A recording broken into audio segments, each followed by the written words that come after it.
According to the National Electrical Code 2020, Article 725.39a, remote control circuits can be run without conduit if they meet certain criteria.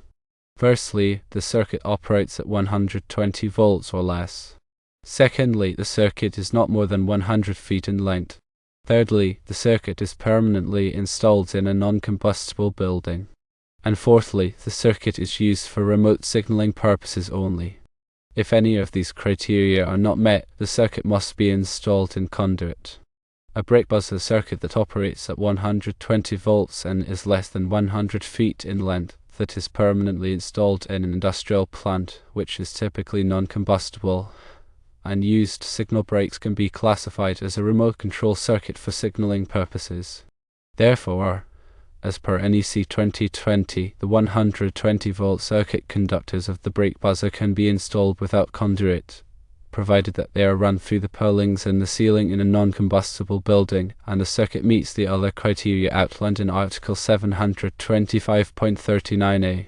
In summary, to determine whether conduit is required for a 120-volt brake buzzer circuit, one must consider several factors outlined in NEC Article 725.39a. Firstly, the voltage of the circuit must be 120 volts or less. Secondly, the length of the circuit must not exceed 100 feet. Thirdly, the building in which the circuit is installed must be non-combustible. And fourthly, the purpose of the circuit must be for remote signaling. If all of these conditions are met, conduit is not required. However, if any of these conditions are not met, conduit is required. The National Electrical Code provides specific guidelines for remote control and signaling circuits to ensure safety and proper installation. Understanding and adhering to these guidelines is crucial for electrical installations in industrial plants and other settings. Article 725 covers the requirements for remote control, signaling, and power-limited circuits that are not an integral part of a device or appliance. These circuits are characterized by their voltage and current limitations, which reduce the risk of electrical shock and fire. The NEC defines specific classes of remote control and signaling circuits based on their power levels and applications. These classifications determine the wiring methods, overcurrent protection, and other requirements for the circuit. Class 1 circuits are power-limited circuits that operate at up to 30 volts alternating current or 60 volts direct current.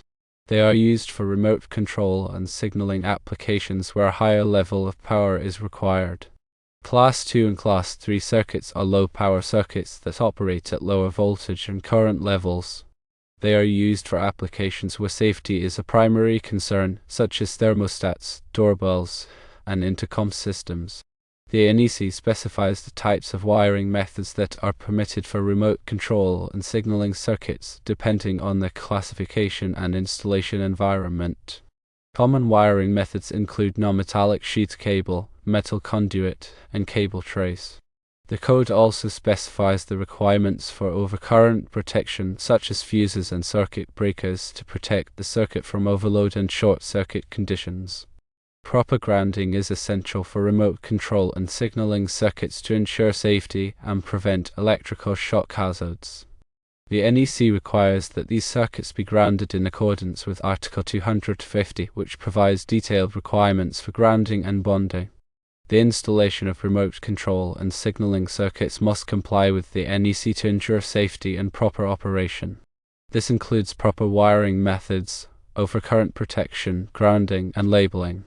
Regular inspection and maintenance of these circuits are essential to identify and correct any potential hazards or problems. This includes checking for loose connections, damaged wiring, and proper operation of the circuit components. Article 725.39 provides specific requirements for the installation of remote control and signaling circuits without conduit. This section allows for the use of non-conduit wiring methods under certain conditions, such as when the circuit operates at 120 volts or less, is not more than 100 feet in length, is permanently installed in a non-combustible building, and is used for remote signaling purposes only. If these conditions are met, the circuit can be installed without conduit, which can save time and money. However, It is important to carefully evaluate the installation environment and the specific requirements of the circuit to ensure that it meets all applicable codes and standards. In some cases, conduit may be required to provide additional protection for the wiring, such as in areas where it is subject to physical damage or exposure to hazardous materials.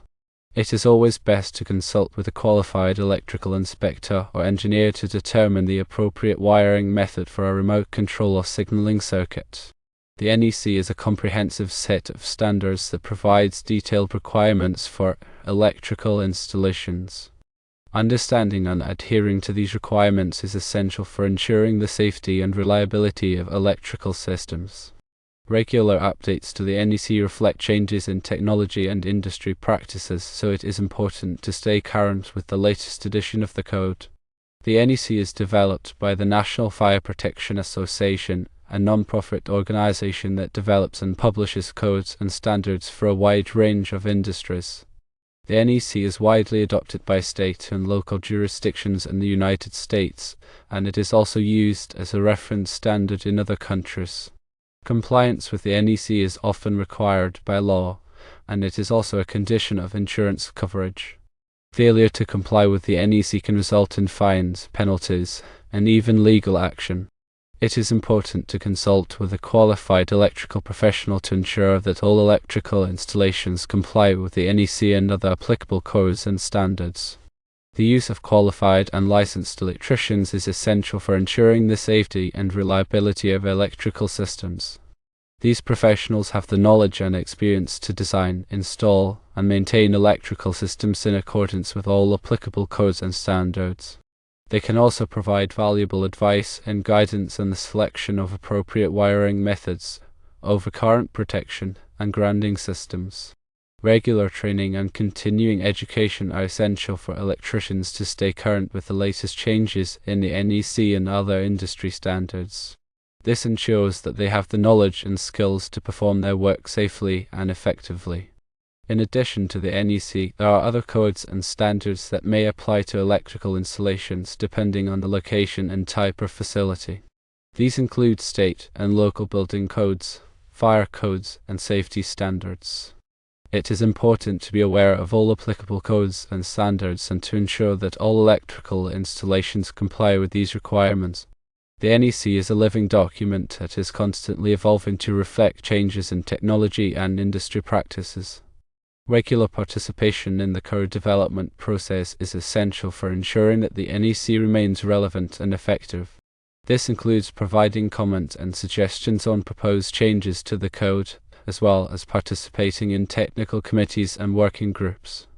By working together, electrical professionals can help to ensure that the NEC continues to provide a safe and reliable framework for electrical installations.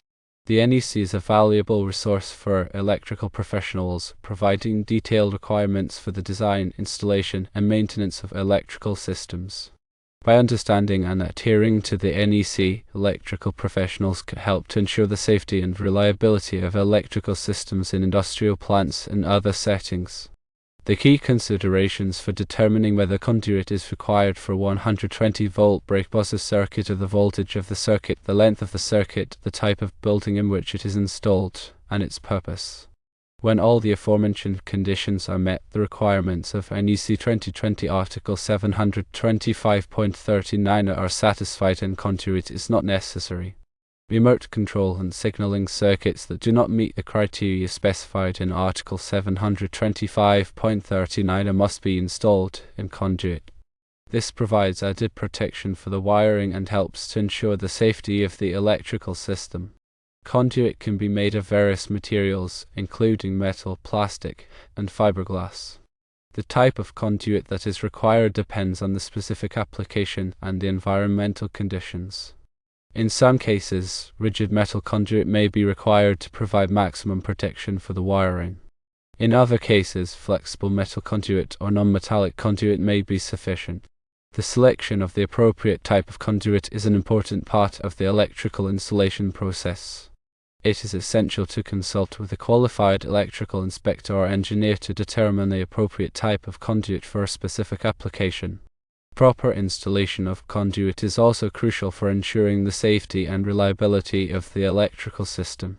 Conduit must be properly supported and secured to prevent it from being damaged or dislodged.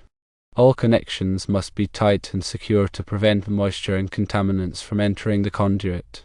Regular inspection and maintenance of conduit are also important to identify and correct any potential problems. This includes checking for corrosion, damage, and loose connections. By following these guidelines, electrical professionals can help to ensure that conduit provides the necessary protection for electrical wiring and helps to maintain the safety and reliability of electrical systems. The NEC also provides requirements for the spacing and support of conduit runs. These requirements are designed to prevent the conduit from sagging or bending under its own weight or from being damaged by external forces. The NEC also specifies the types of fittings that are permitted for use with conduit.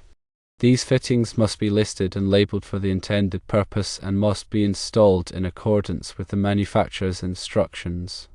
The proper selection and installation of conduit fittings are essential for ensuring the integrity of the conduit system. The NEC also addresses the issue of grounding and bonding of conduit systems. Conduit must be properly grounded to prevent electrical shock hazards and to provide a path for fault current to return to the source. The NEC specifies the methods for grounding and bonding conduit systems, including the use of grounding bushings, bonding jumpers, and equipment grounding conductors. Regular inspection and testing of grounding and bonding systems are essential for ensuring their effectiveness.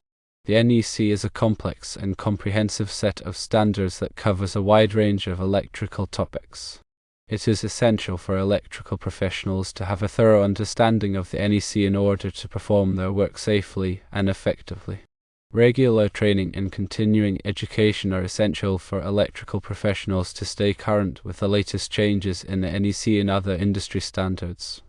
The NEC is a valuable resource for electrical professionals, providing detailed requirements for the design, installation, and maintenance of electrical systems. By understanding and adhering to the NEC, electrical professionals can help to ensure the safety and reliability of electrical systems in industrial plants and other settings. To summarize, when evaluating whether a 120-volt brake buzzer circuit necessitates conduit, consult NEC Article 725.39a. Check the voltage, circuit length, building combustibility, and circuit purpose. If all stipulations are met, conduit is not mandated.